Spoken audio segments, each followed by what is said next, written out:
À Marseille, il y a toujours 3 versions. Alors, je vous donne la mienne. C'est sur pas mal de lieux de meurtre et tout ça là. Ouais. Mais c'est un lieu de vie ordinaire. Les bandits qui tenaient les bordels et les bars avaient eu un délit d'initié et 2 mois avant tout le monde, ils ont su que le quartier allait être démoli. Et c'est là où ils sont partis à l'opéra, Sénac, Curiole, Tubano. Mais je suis là pour colporter de sales rumeurs infondées. Ouais. Alors là, donc, vous voyez qu'il y a 3 immeubles différents qui ont été restaurés avec les mêmes peintures. Et puis, vous lisez très bien, réalisation de l'internat du lycée Thiers. Donc, il y a une grosse opération dedans qui est en rapport avec le lycée Thiers qui est derrière. Alors, il me semble, moi, mais à confirmer que c'était le siège de la RATVM, qui était la régie des transports avant la RTM. Non, personne? C'est pour ceux qui auraient cette affaire. J'ai pas connu l'atelier, mais j'ai connu le bureau de vote, là. J'allais voter là, moi. Tu te souviens pas de ça? Non. Alors, je votais pour... Je vote que pour les gagnants. Et ma fille, elle m'a dit, c'est comme le foot, il faut gagner. Et il me semble que ça a été le siège de l'ancienne régie des transports, avant que ce soit la RTM qui déménage à Clobé. Donc jusque dans les années 70, ça devait être le siège de la RTM ici. Donc vous avez le lieu de rencontre de Johnny Hallyday, le siège de la RTM. Venez, on continue. Ça c'est moche. C'est quoi ce transfert? Alors, on va soigner ça. Alors ça c'est moche. T'es moche! C'est moche! C'est moche! On dirait une prison! Bah ouais. Ça lui plaît pas du tout! Bon, et après, ça va? C'est bon, une fois qu'on l'a dit, ça va? Oui, bah, c'est pas très contextuel. Vous voyez, ils ne s'amusent pas à faire du faux forme historique. C'est un vrai immeuble neuf. Il a à peine 1 an, cet immeuble. Et juste, ils ont gardé vaguement un rythme de percement qui est un rythme assez urbain. Hein, on n'a pas fait les fenêtres bandeaux à la marina. Mais c'est pas grave. Il ne faut pas se fatiguer à venir trop vite. Venez voir de près.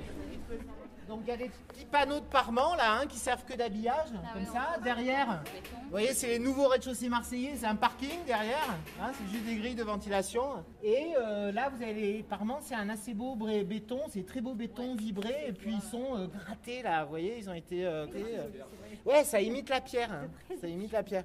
Puis ils ont des petits balcons. Non, alors je sais pas qui est l'auteur. C'est peut-être si c'est ILR. ILR, c'est l'internat à côté. ILR, c'est ceux qui ont fait le pâté à la Valentine là. Ouais, les 3 palmes à la Valentine, ouais. Et il y a un collège à la Joliette là, qui s'appelle Jean-Claude Izzo. C'est parmi les meilleurs architectes marseillais, c'est les plus drôles, etc. Donc le c'est pas beau, c'est une prison, c'est les meilleurs architectes de Marseille. Alors on continue, donc vous voyez le numéro 13, il est très intéressant. Bah oui, on voit comment ça vit à l'intérieur. Le 15 a été refait à la peinture. Et puis vous voyez le 15 comparé au 13 et au 17 qui lui sont à droite et à gauche. On voit très bien les décors qui ont été collés dessus. Hein, les clés de voûte qui sont une espèce de volute avec des feuillages à droite et à gauche, là, et puis une espèce de coquille Saint-Jacques au milieu. Là. C'est des décors en ciment moulé, fabriqués en usine, qu'on va coller sur les façades. Et c'est pour ça que c'est peint, parce que c'est du ciment. Mais c'est pas des blagues, hein. Ça, c'est pas de la pierre de taille, c'est la mauvaise maçonnerie. C'est la façon dont vous en parlez. Voilà, alors l'histoire des décors en ciment collés, là vous avez la plaque. Ciment de la Méditerranée, Désiré Michel et compagnie. Alors est-ce que j'ai un immeuble en pierre de taille? Le 19, il est en pierre de taille.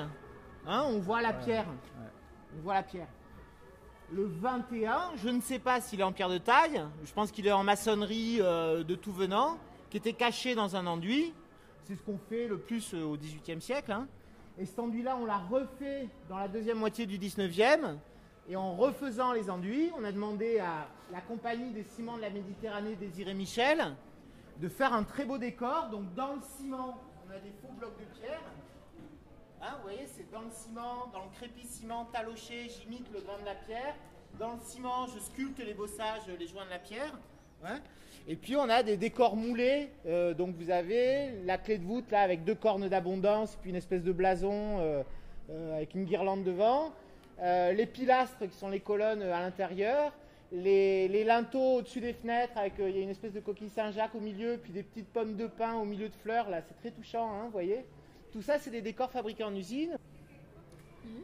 À partir de 1850, ça arrive, les ciments de la Méditerranée. Donc Désiré Michel, il avait son usine à Valdonne, c'est Pépin là-haut, hein, derrière, au-dessus de Roquevert. Voilà. C'est de la pierre taillée. La pierre taillée, c'est la pierre qui va être mise en place. Oui. On la taille ici. et on la met en place là. Moi, je pense que Et c'est après, le sculpteur va la j'ai dégrossir compris. et affiner la Mais sculpture. il y en a beaucoup là. Et donc c'est à peu près toutes les maisons comme ça ou... Entre 1830 jusqu'à Verdun 1916-1917. Voilà. Là on passe pas. Après, les sculpteurs de pierre meurent sur le champ de bataille et le béton armé est plus compétitif. D'accord. Ouais. Puis on a cette très belle porte cochère avec le sauna Les Thermes, donc qui est peut-être libertin, comme on l'a dit. Et ça va vraiment beaucoup avec le quartier. Curiol, c'est une rue de prostitution. Le quartier tiers, c'est vraiment, il y a la partie basse, c'est Sénac-Curiol, où il va y avoir des trucs un petit peu louches, mais mélangés avec de l'aristocratie. Et on a les rues hautes, Barthélemy, Saint-Savourdin, qui sont plus institutions catholiques. Là, on a les deux versants. Comme ça, là. Et après, donc, ça s'appelle la rue Mazagran. C'était avant la rue Traverse Sénac, mais dans les années 1840, les habitants ont dit qu'on les confondait avec la rue Sénac, donc ils ont changé de nom. Et Mazagran, vous savez ce que c'est? Ouais, alors c'est une tasse à café, ouais, c'est ça, ouais. Ouais. C'est une ville de l'ouest algérien où il y a eu une grande bataille en 1840. Ça permet de dater les rues. Puis vous voyez alors les hôtels de Toulon avec les petits immeubles qui font que 2 fenêtres de large, 2 étages de haut. Ça c'est du 18e, tout petit comme ça là. C'est fin du 18e, avant 1780. Parce qu'après, pendant la Révolution, on construit très très peu, on en parlera là-bas. Rue Mazagran, donc c'est la rue où en 1911, Carbone a assassinat de 4 balles, dont une à bout portant avec le genou sur la poitrine de l'autre. Enfin bon, il y a des histoires de meurtre en pagaille. On va y repasser en bas tout à l'heure. Il a assassiné qui? Pardon?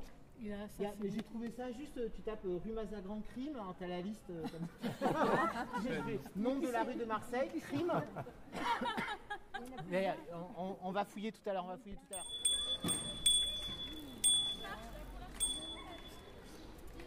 Allez, on y va.